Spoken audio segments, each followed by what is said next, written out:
What's up, guys? So it is a Friday night. I just turned 21 yesterday, so I can go out to any bars or honestly do whatever I like. And so the question of this video is, should you go out on weekends? And based on the situation of me making this video, it probably seems like I'm going to say no, but I would say it completely depends on who you are as a person. So I always advocated myself for not really going out and then just finding a better way to use the time.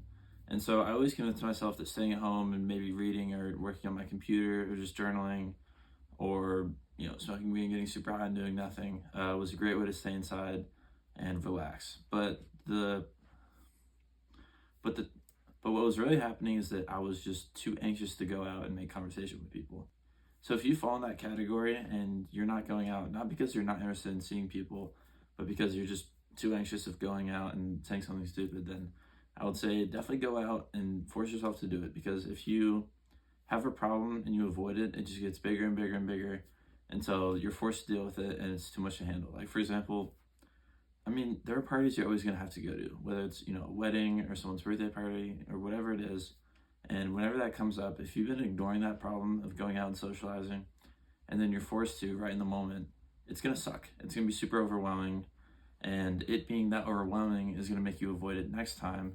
And then it's just going to keep cycling out of control. And that's how you end up with something like social anxiety disorder, because you convince yourself, hey, you know what? I'm not drinking. These people are getting high. They're hitting nicotine. They're just wasting their lives. They should be sitting at home, working, trying to better themselves. But people fail to realize that parties better people in a lot of ways. You go there and you have to dress nice and you have to talk to people and you have to be interesting. And if those aren't your strengths, then you need to go out and party and meet people and develop those strengths. Now, what about if you're on the opposite end of the spectrum? Say you go out, you party every weekend. Maybe you party 4 times a week. You get drunk every time, you smoke weed, you hook up with a ton of random girls, all that. Then I would do the opposite. I would figure out ways to enjoy yourself alone, not at a party. Because in that second extreme, what's happening is that you're not comfortable being by yourself. You need so much stimulation and so much going on to even feel comfortable, because without it, you just get really bored. When that situation, I would recommend, hey, try going out once or twice a week, just easing off of it, and then seeing how well you can entertain yourself with, maybe a book or a movie, or just listening to music, just chilling by yourself. So the main message here is that when it's a Friday, Saturday night, your friends are getting alcohol and ready to go out, should you go or should you not go? It depends on what you usually do, and you should probably do the opposite unless you have a really good reason for continuing to do what you're currently doing. That's 3 for Griffey. There's 4. Oh, that ought to count for 2. Another thing is, I have some friends that go out and they go out sober, and whenever I hear that, I think, first of all, good for you. Like, that's cool that you're not drinking, because a lot of people at college are alcoholics, and it's very accepted to be like that. But another thing is, I always think, why do you go to parties if you're sober? Like, how could you have fun at a party being sober? But then I think back to times where, I was chilling at my apartment and then people come back from the party kind of drunk, and then you're sober and you just get to talk to everyone and kind of witness all that. And it's pretty fucking hilarious, some of the shit that you'll see. And you'll kind of start to realize that being the sober one at a party means that you'll learn a lot, and that you can leave early, you can go get back at like 11, be out for a couple hours, and then work on whatever you feel you need to do, or just relax, unwind, whatever you need to do. And then you can get up 8, 9 a.m. whenever the sun rises the next day, and you're good to go. And you got the benefits of going out and seeing people without the pitfalls of getting drunk and being hungover or being stoned, and then your brain is all foggy the next day. So, kind of long story short, an example to kind of explain why I'm talking about this is that because I just turned 21, my birthday was yesterday, I set a resolution that for my 21st birthday, was the end of October, what I'm going to try to do is go until the end of 2024 completely sober. And to do that, I'll have to figure out how to be happy sober. And that's going to be hard, because I have always kind of had problems with, different ways to escape. I don't want to get demonetized or whatever, but just to be honest, it's very hard to be sober and to be happy for me.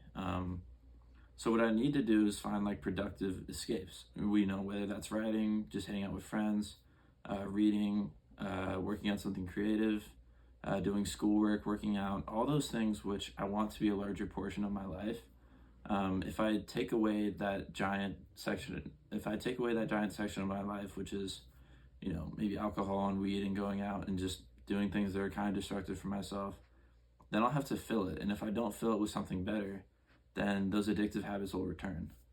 So what do you do if you're addicted to weed or alcohol and you're trying to stop? This is what I did when I was starting college and I had, a bad habit, to put it lightly, and I just wanted to stop. So what I did is I opened 2 Google documents on my computer, and the first one was, what my life would look like if I did this every day for the next year. And I wrote a full essay as convincing and as long as I could, and I highlighted the pros and the cons, and I made each argument as strong as possible. And what I realized is that if I continued to smoke weed, that's what it was, damn near every day, it would make me fucking miserable. Because I looked at my life and I realized that's already what it was doing. And so that made weed basically repulsive to me. But from there, what I had to do is figure out something else to do, because it would come around where it's like 9 p.m., it's time to relax, I don't have anything else to do for the day, and I just want to turn my brain off and relax. But I couldn't do that with weed anymore. So I started picking up good hobbies. I started reading, I started hanging out with my friends more, I started coding, all things which I was interested in and kind of intimidated by. But by going sober, I realized that, hey, I can do a lot more than I think is possible. So right now, at the making of this video, it's October 25th, and my challenge for you is try to go sober until the end of November for 1 week straight and just see what your life can be like. And then maybe try to go 2 weeks in a row, and then maybe 1 month in a row. And then if you slip up and decide, hey, this isn't worth it for me, that's fine. Just go back to it, but just be careful, because I'm not saying there's anything wrong with, drinking, doing drugs or anything. I don't think there's anything inherently wrong with them. It's just a large risk, so you just need to be careful with them. So that's all I really have to say for today. I hope this was helpful, and maybe just watch this next time it's a Friday, Saturday night, and you're just thinking about going out, just to figure out what you should do. So yeah, thanks for watching.